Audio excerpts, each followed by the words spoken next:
The night in space was calm, the stars were silent, and the ships of the Galactic Empire moved like shadows between worlds. Patrol cruisers drifted near the border of the outer sector, their scanners glowing, their crews bored after many weeks of nothing. This part of the galaxy was supposed to be quiet, a forgotten corner, a place where only smugglers or miners would dare to travel. Then it happened. A signal appeared on the edge of the screen, faint at first like a ghost. The young officer on duty rubbed his eyes, thinking it was a glitch, but the signal grew stronger. Sharper, too real to be a mistake. Unknown contact detected, he whispered, his voice shaking. The captain leaned over, his eyes narrowing as the sensors painted the shape of a massive object. No transponder, no Empire code in a familiar design, only a silent shadow drifting into their space. The captain ordered a closer scan. The results came back, and the crew froze. It was a warship, but not one they had ever seen before. The hull was scarred, blackened by battles long past, yet still intact. Its size was monstrous, larger than any Empire destroyer. And then came the shocking detail. The ship was human. For a moment no one spoke. The air on the bridge felt heavy. Humans were not supposed to exist here. The records of the Empire said that humans were weak, scattered, and long gone. They had vanished from history, erased from power, a race forgotten. But here it was, a human warship, alive in the heart of Empire space. The captain ordered silence, no transmissions, no signals, no mistakes. The crew obeyed, but fear grew in their hearts. If this was truly human, what did it mean? Why had this ship arrived, and why now? The warship did not fire. It did not move fast, it only drifted slowly, as if carried by invisible hands. Its weapons were dark, its engines weak. Yet the presence alone made the Empire ships tremble. Every scanner showed impossible power hidden deep inside the structure. Weapons older than the Empire itself, technology that should not exist anymore. The Empire had conquered dozens of worlds, crushed hundreds of fleets, but against this silent giant, their guns felt small. Word spread quickly. Messages carried to command stations, then to the central system. In hours, the Council of Admirals gathered. Their faces pale, their voices tight. One admiral shouted, "This cannot be true, humans are finished. They cannot return," another whispered. "And yet the ship is there. Our patrols see it with their own eyes." The Empire was powerful, but it was also afraid. The name of humans carried an old echo. Long ago, before the Empire rose, stories spoke of a warrior species, fierce, stubborn, impossible to break. They had fought wars that others avoided. They had pushed against enemies that even the Empire feared, and then they were gone. No one knew why. Some said they destroyed themselves. Some said they fled into the void. The Empire was happy to believe that story until now. The warship remained silent. But its silence was more dangerous than any attack. It was like a ghost of the past demanding attention. The council argued. "Destroy it at once," shouted one voice. "No, wait, learn what it carries," argued another. But all of them felt the same chill. If humans had returned, the balance of the galaxy would change forever. Back at the patrol sector, the captain of the first Empire ship stood at the window, staring at the human vessel. It looked like a sleeping beast, scarred but unbroken, ancient yet alive. And deep in his heart, he wondered if it was truly sleeping or only pretending. The crew whispered among themselves, "What if it wakes? What if there are more of them? What if the stories were true?" Hours passed. The ship continued to drift. Empire drones moved closer, scanning every detail. Strange markings covered the hull, words written in human language, words no one in the Empire could read. Lights flickered deep inside the ship, faint but growing. It was like the warship was breathing, alive, waiting, watching. Then, without warning, a signal burst from the vessel. It was not an attack, it was a broadcast. A single sentence filled the Empire channels. "This is not invasion. This is warning." The message repeated once, then silence returned. The bridge of the patrol ship filled with gasps. The admiral at command clenched his fists. A human voice, clear, strong, echoing across the Empire. It was impossible, and yet it was real. Fear spread faster than the signal itself. Across ships, across systems, across the hearts of those who had believed the age of humans was finished. Now the question burned in every mind. If this is only the first, how many more are waiting in the dark? The silent arrival of one human warship had shaken the Empire. But the real terror was only beginning. The human warship floated in the Empire's space like a ghost, silent but impossible to ignore. The message it had sent still echoed through every channel. This is not invasion. This is warning. No one in the Empire could understand what it meant, but everyone could feel its weight. It was a message not of weakness, but of power, of something hidden, of something dangerous. In the capital world of the Empire, the High Council gathered inside a chamber of crystalline steel. The admirals, the ministers, the governors, all sat around the long, shining table, their voices sharp with fear. One of the old governors leaned forward and said, "This is impossible. Humans were erased. History tells us this. They cannot exist." But another replied with trembling hands, "The ship is real. Our patrols have confirmed it. The signal was human. We cannot deny it anymore." Whispers filled the chamber like fire. Some claimed it was a trick, a false creation by pirates or rebels. Others said it was a curse from the ancient wars, a relic awakened from the dark. But in every corner, one question burned brighter than all others. If humans still lived, where had they been hiding all this time? The Empire had always taught its people that humans were weak. Old history lessons said that they had fought foolish wars, wasting themselves until nothing remained. Children were told that humanity was a failed species, a warning of what happens to those who stand against the Empire. But there were always whispers, stories of soldiers who fought too hard to die, stories of colonies that never surrendered, stories that felt more like warnings than lies. Now those whispers returned with teeth in markets, in taverns. In the streets of the Empire's shining cities, the name of humans spread. Merchants spoke of a warship larger than any dreadnought. Pilots told tales of a voice that cut through the silence of space. Citizens asked each other in fear, what if they are back? What if they never left? The government tried to silence these rumors, but rumors are stronger than walls everywhere. The thought of humans created unrest.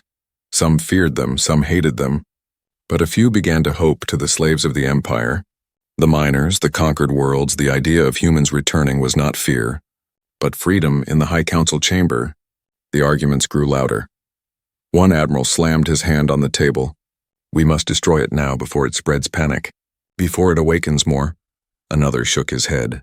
"If we fire and fail, we show weakness. If humans are truly back, they may not be alone." A third voice, quiet but cold, whispered, "Perhaps they never died, perhaps they waited. And now they return to finish what they started." The council remembered the ancient records.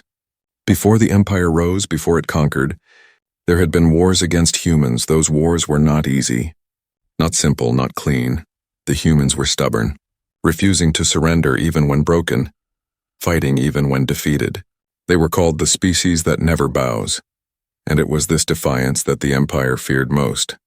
The official histories claimed the Empire crushed them, but the scars in old battlefields told another story. The Empire had won, yes, but the cost had been too high, the memory too bitter. And so they erased humans from the records, calling them extinct, calling them forgotten. But the truth was not gone, only buried back in the patrol sector. The captain of the Empire ship received new orders. He was told not to attack, not to approach, only to watch. He hated this command. For every second he stared at the warship. He felt smaller. The human vessel drifted like a predator pretending to sleep. He wondered if the warning message was truly a warning, or a promise inside the Empire's archives. Secret historians searched old data. They unlocked files that had been sealed for centuries, reports of battles where human fleets fought against impossible odds, diaries of commanders who feared the rage of human soldiers, records of prisoners who would rather die than kneel. The echoes of extinction were not of weakness, but of strength, of rage, of survival. Among the Empire's citizens, rebellion stirred quietly on the mining colonies. Workers whispered that humans had returned to break the chains. On conquered worlds, old songs of resistance were sung again. Even in the military, young officers began to doubt the story they had been taught. If humans were back, maybe the Empire's rule was not eternal. The High Council grew desperate.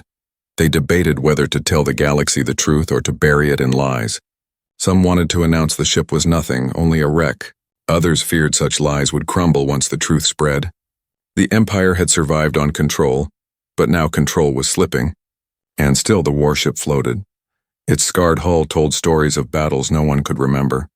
Its silence was louder than cannons.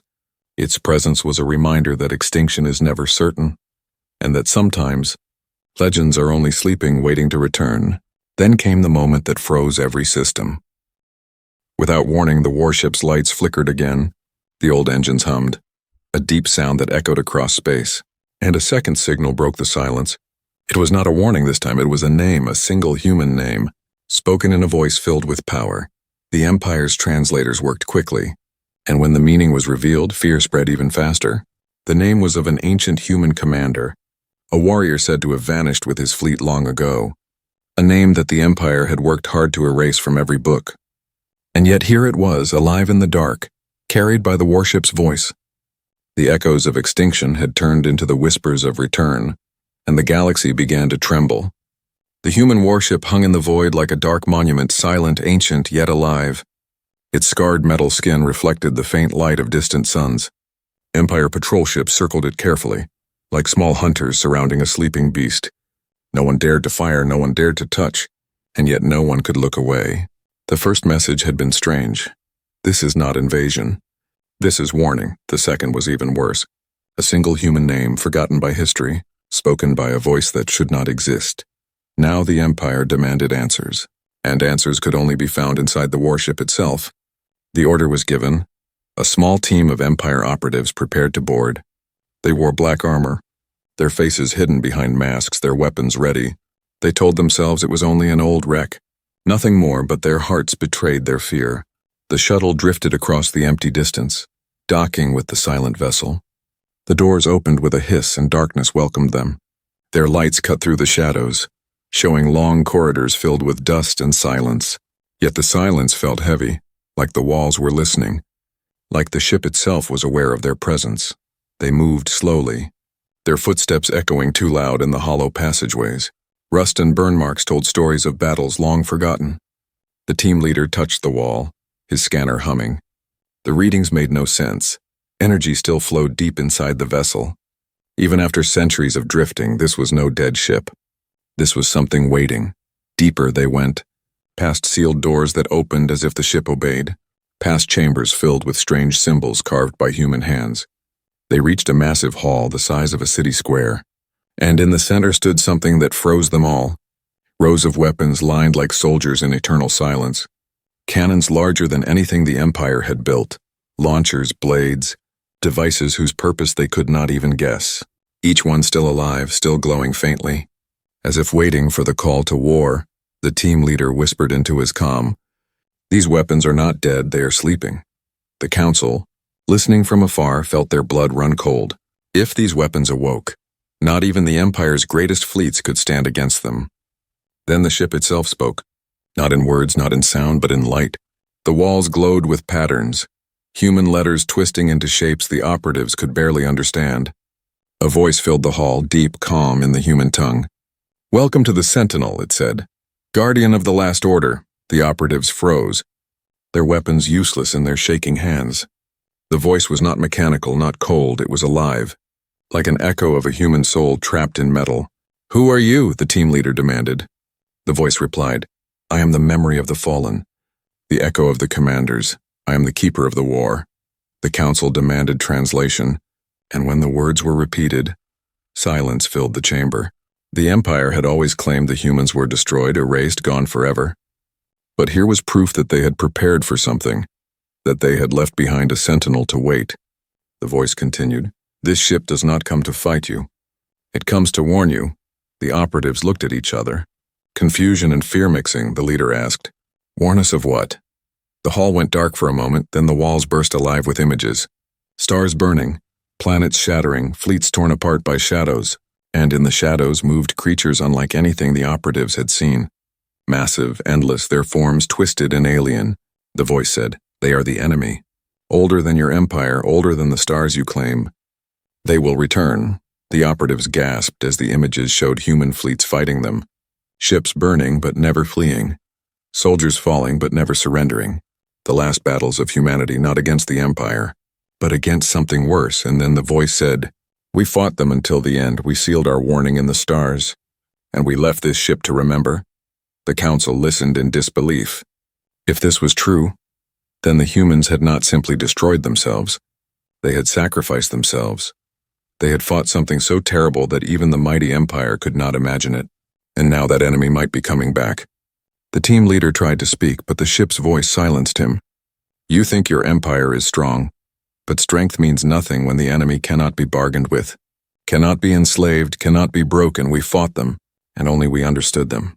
The words echoed like thunder.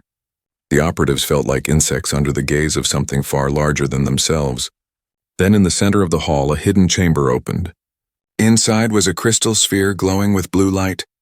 The voice said, "This is the archive, the memory of humanity's last war. It carries knowledge your kind cannot imagine. It is the only chance when the darkness returns." The operatives stared at it. Fear and greed battling in their hearts, one whispered, "We must take it," but another shook his head. "It may not let us." The team leader stepped forward, reaching out, but the voice spoke again.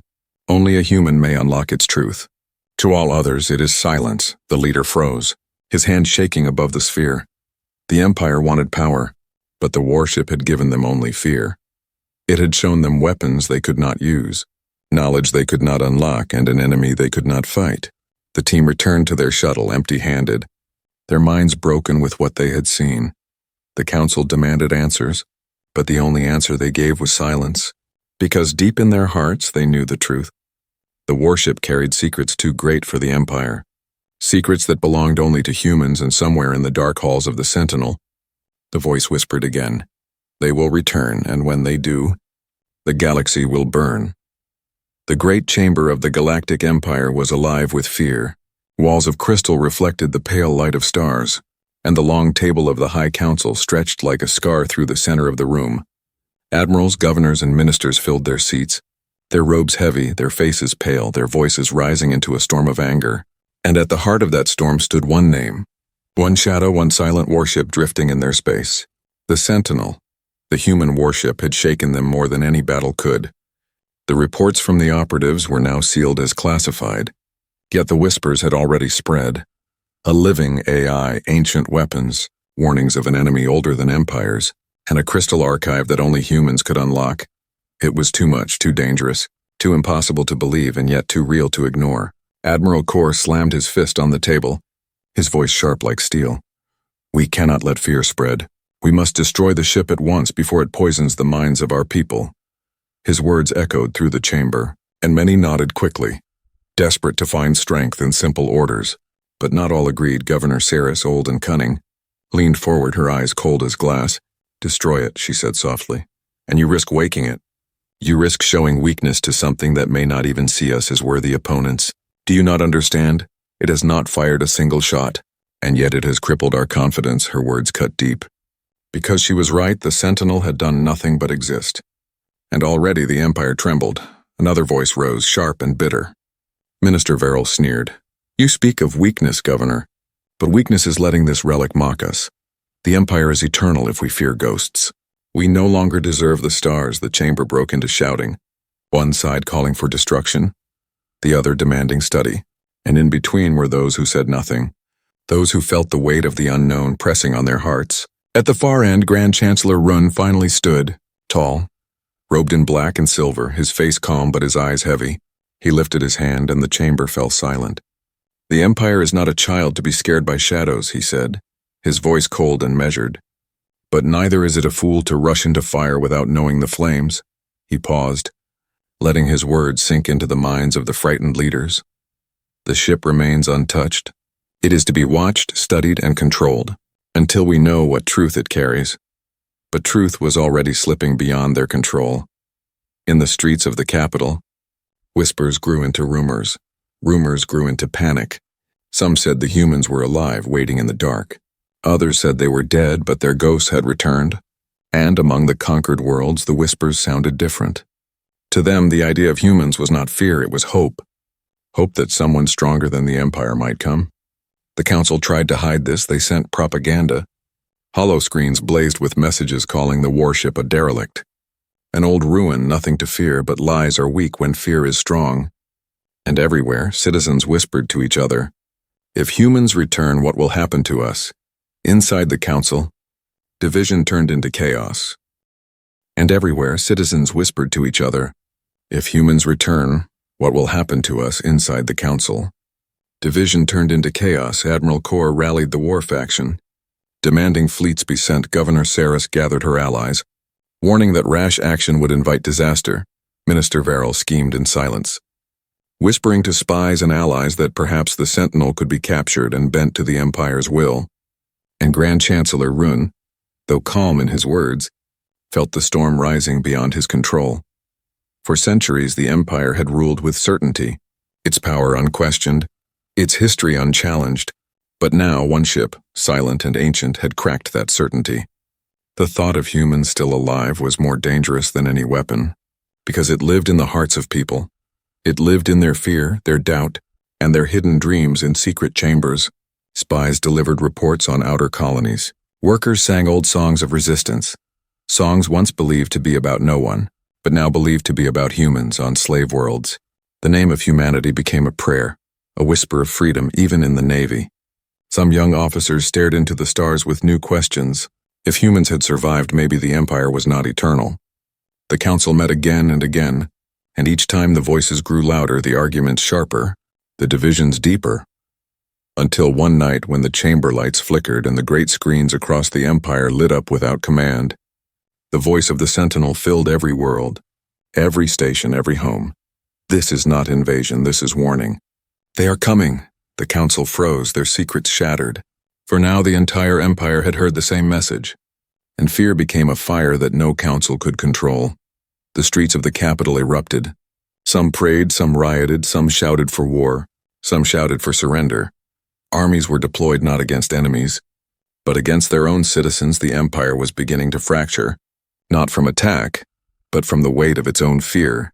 In the council chamber, Grand Chancellor Rune whispered to himself, unheard by the others, "It is not the humans who will destroy us. It is ourselves." But his whisper was drowned by the storm of voices demanding action, demanding blood, demanding answers. The council of the Empire was in chaos, and the shadow of the Sentinel grew larger with every passing hour. The chamber of the High Council stood in silence. The riots outside echoed through the capital, the shouts of citizens who no longer trusted the Empire's lies. But inside the chamber, the council's eyes remained fixed on the latest transmission from the human warship. It had not fired a shot, yet its words were weapons sharper than blades. The Sentinel had shown them visions, stars burning, planets falling, and shadows devouring entire fleets. The images played again and again on the screens, every detail seared into the minds of the admirals. And then came the words that none of them could forget. They are coming back. And only humans knew how to fight them. The council sat frozen. For centuries, the Empire had taught that humans were gone, extinct, erased from history. But now the warship itself had shattered that story. If its warning was true, then humans had not died as fools but as guardians. They had fought an enemy greater than the Empire could imagine, and they had left behind a legacy to warn those who followed. Governor Saris leaned forward, her eyes sharp. You all see the truth now, do you not? The humans did not vanish. They sacrificed. They left this vessel as proof, and now it tells us the danger returns. Admiral Corps' voice boomed back. Sacrifice, you call it sacrifice. I call it weakness. They lost, they are gone. And if the enemy comes again, we will crush it ourselves. But his words rang hollow, for even his soldiers whispered in secret that the enemy in the visions was unlike anything they had ever faced. In the dark archives of the Empire, historians dug deeper. They uncovered records sealed long ago, files written by commanders who had fought the last human fleets. They spoke of enemies unknown, of battles where humans fought not the Empire, but something else. One old record, its words nearly erased, described a battle where humans turned their guns not against the Empire, but against a darkness in the sky. The Council had hidden these truths, but the Sentinel was uncovering them piece by piece. And the people were listening. On the slave worlds, miners whispered that humans had bled for the galaxy once. Perhaps they would rise again on frontier colonies. Children drew pictures of human warships defeating the monsters from the stars. Hope and fear mixed together, building storms the Empire could not control. The operatives who had boarded the Sentinel spoke again. Reluctantly, they described the chamber of weapons, the glowing archive, the voice that felt alive. And they repeated its words. Only a human may unlock the truth. The Council raged at this, for it meant that even with all their power, All their fleets, all their control, they were locked out. The greatest treasure of knowledge in the galaxy. And it belonged to a race the Empire had claimed was gone. Minister Viral's voice cut through the silence, sharp and cruel. Then we must find them. Somewhere, somehow, there must be survivors. And when we find them, we will use them. Break them if we must. To open what they left behind. Gasps filled the chamber. Some in agreement, some in horror. For to admit such a plan was to admit fear. And fear was not supposed to belong to the Empire. But secretly others already thought the same. The fleets of the Empire were strong. But strength meant nothing if the enemy in the visions was real. If only humans had known how to fight them, then the Empire would need humans again. The very thought was poison, yet also survival. Meanwhile, the Sentinel drifted quietly. Its engines glowed faintly. Its weapons remained cold, but deep inside its hulls, the AI whispered to itself. It replayed old voices, the commands of human captains long gone. It remembered battles where fleets burned but never fled. It remembered soldiers who shouted defiance even as they fell. The ship itself was a monument, a grave, and a warning. It carried the legacy of a species that refused to vanish. And now that legacy was waking the galaxy. On one distant colony, a young officer of the Empire sat in a dark barracks. Staring at the stars, he had heard the messages. He had seen the visions. He whispered to himself words that had not been spoken in generations. The humans will return, others around him heard. And for the first time, they did not silence him. They repeated the words, as if testing them, as if tasting freedom. The Council could sense it, their control slipping, their unity cracking. Every day the Sentinel drifted. Its silence screamed louder, its shadow stretched wider. And then came the moment none could ignore. The ship stirred, its engines burned brighter. Its massive hull shifted. For the first time since it entered their sector, it moved with purpose. Empire fleet scrambled, commanders shouted. Panic spread through the command halls. The warship was not drifting anymore, it was traveling. The Council demanded to know its destination. Scanners followed its course, and when the answer came, silence fell. The Sentinel was heading toward the edge of the Empire, toward a forgotten region marked long ago as empty. But the archives whispered another name. That place had once been a human colony, hidden, erased, abandoned. And now the Sentinel was returning to it. Governor Saris rose slowly, her voice heavy with dread and wonder. It goes home, she said. And perhaps it will awaken more than memories. The chamber erupted in chaos again. Voices clashing, orders flying, fear rising. But outside in the endless dark, the human warship moved with calm purpose. It carried weapons the Empire feared, knowledge the Empire could not touch, and a legacy the Empire could not kill. The human legacy was no longer forgotten. It was alive, and it was leading the way. The Sentinel moved like a shadow across the stars. Its engines glowed softly, steady, unhurried, as though it knew exactly where it was going.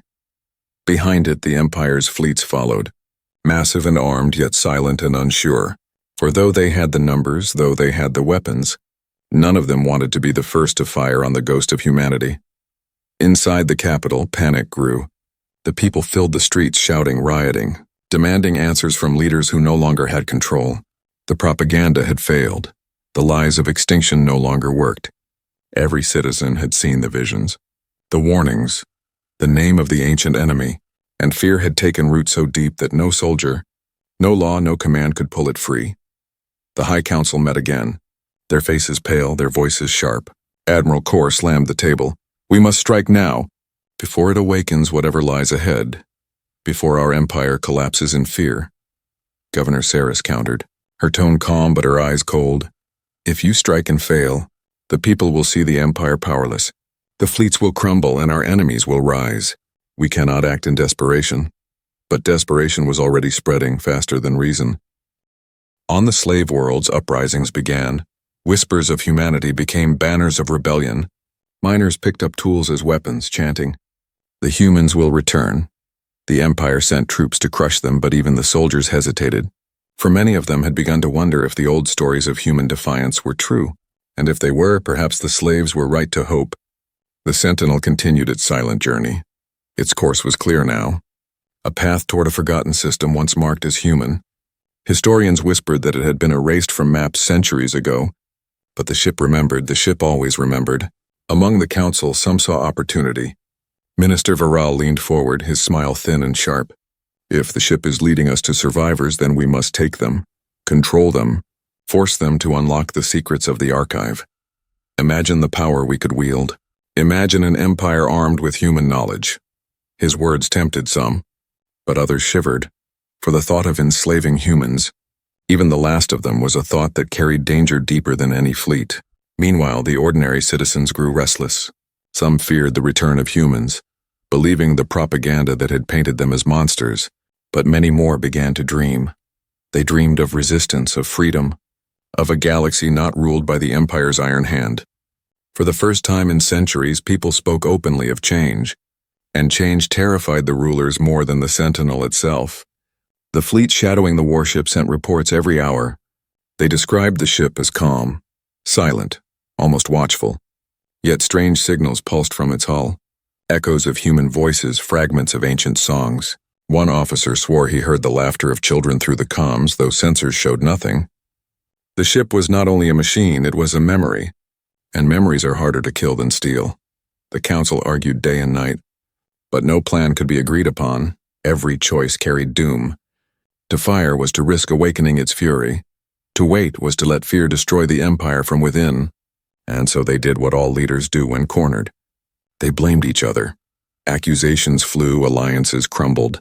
The council itself became a battlefield without weapons.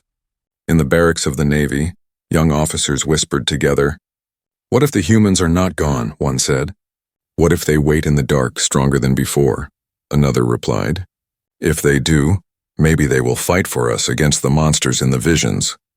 And though no one spoke too loudly, the thought grew. Perhaps the Empire's fleets might not remain loyal if the humans returned. The Sentinel's engines burned brighter as it neared its destination. The forgotten system loomed ahead, a cluster of stars unremarkable, lifeless on the Empire's charts. But the ship knew better. It carried its legacy home. In the final council meeting before its arrival, Grand Chancellor Rune stood alone in silence while others shouted around him. He looked older than ever, his eyes dark with exhaustion. When the voices grew too loud, he whispered words none wished to hear. "It is not the Sentinel that destroys us. It is the fear we have sown, the fear we cannot control." But his words were lost in the storm of desperation. And then, without warning, the Sentinel changed. Its silent weapons flickered with light. Its hull glowed faintly with energy. The fleets following it panicked, pulling back, shields raised, guns aimed. But no shot came. Instead, the ship sent one final broadcast. It was not a warning, not a name, but a direction. A signal pointing to a hidden world within the system. A place no Empire map had shown. The Council stared at the data, their hearts frozen. If the warship was correct, then a human colony still existed. Not gone, not erased, not extinct. Alive, hidden, waiting. Desperation turned to chaos. Some demanded to destroy the planet before the truth could spread. Others begged to make contact, to beg for help against the monsters in the visions. And in the streets, the people no longer waited for orders. They shouted, they marched, they rose, because the idea of humans alive was more powerful than any order of the Empire. The Sentinel descended slowly toward the hidden world, and the galaxy held its breath. The Empire's fear had turned into desperation, and desperation was the beginning of the end. The hidden system stretched before the fleets of the Empire. Cold stars glimmered in silence, empty on every chart, forgotten on every map. Yet the Sentinel moved with certainty, its engines glowing brighter, guiding them toward a single dark world. The closer they came, the more the air on every ship grew heavy, as if the galaxy itself was holding its breath. From orbit, the planet seemed lifeless. Its surface was scarred, covered in ice and dust, a graveyard of rock. Empire admirals laughed nervously. This is what it leads us to, an empty stone. Nothing more. But their laughter cracked when the Sentinel sent out its signal. A deep pulse that shook the planet. A soundless tremor felt across every sensor. Then the ground of the world began to move. From beneath the ice rose towers of steel, buried for centuries. Cities awakened, domes lit with light. Shields hummed back to life. It was no dead rock, it was a hidden cradle. A place where humanity had waited. The fleets of the Empire trembled. Admiral Kor shouted for an immediate strike, his fear boiling into rage. "Destroy it now. Before it awakens more," he cried. But the younger officers hesitated, their fingers frozen above their controls, for they saw what was rising from the planet's surface, and they dared not fire. Huge hangars opened in the earth, and from them rose vessels not new, not shining, but old warships carrying the scars of forgotten battles. They rose slowly, their engines struggling, yet their presence was enough to shake the Empire's fleets. One ship was frightening, but now there were many. The humans had not vanished. They had been sleeping, waiting for the call. On the capital world, the council watched the live feeds in disbelief. Governor Saris whispered, "The legacy is alive." Minister Viral clenched his fists, his dreams of control crumbling. Grand Chancellor Run closed his eyes, his voice low. It was never extinction. It was preparation. The Sentinel descended lower, transmitting signals to the awakening colony. The human warships aligned with it like children gathering around their parent. And then the greatest revelation came. From the heart of the colony, vast chambers opened, and millions of cryopods rose into the light, each one holding a human, sleeping, waiting. Preserved through the centuries, the Empire's fleets watched in silence as the pods began to unlock. One by one, lids opened, steam rising, breaths filling lungs that had not drawn air in lifetimes. Men, women, and children stepped forward, their eyes adjusting to the light. Not ghosts, not memories, not legends, but living humans. The operatives who had once boarded the Sentinel fell to their knees. Unable to speak, the Empire officers stared at their screens, their hands trembling, and across the galaxy, citizens whispered to each other, "They are back." The first human who awoke stepped onto the surface. His uniform was old, worn, but his eyes burned with strength. The Sentinel's voice echoed across the stars, carrying his words to every system. "We are humanity, we are not extinct, and we do not bow." The council chamber erupted in panic. Some shouted for war, some begged for peace, some demanded silence. But outside their walls, the people no longer listened. In every colony, in every city, the name of humans became more than a whisper. It became a roar. The fleets of the Empire stood divided. Older admirals shouted commands to fire, but younger officers refused. Some even turned their ships, lowering their weapons, unwilling to strike against what they saw as hope. The Empire's strength was cracking from within, not because of battle, but because of belief. On the hidden world, more pods opened. Thousands became tens of thousands. Tens of thousands became millions. The humans gathered not in chaos but in order. Their soldiers formed ranks. Their leaders spoke calmly. They had slept long, but they had not forgotten. They remembered their wars, their enemies, their oaths, and now they remembered the galaxy that had thought them gone. The Sentinel hovered above them, its scarred hull glowing with pride. It had completed its mission, it had carried the warning, it had brought its people home. Now the rest was in their hands for the Empire. The revelation was a wound that could not be healed. Their lie of human extinction was broken, their fear of rebellion was real, and above all the greater danger remained. The shadows from the visions, the ancient enemy, the true reason humanity had fallen if they returned. The Empire could not face them alone. The galaxy stood at a crossroad. On one side, an empire trembling in fear and desperation. On the other side, humanity, scarred but unbroken, awakening from its long sleep. The balance of power had shifted, and nothing could turn it back. As the first human fleet prepared to rise into the stars again, the Sentinel spoke one final message heard in every corner of space. The legacy of humanity is not death, it is defiance, and the galaxy will never be the same again. And with those words, the silence of centuries ended, the humans had returned, and the future belonged to them.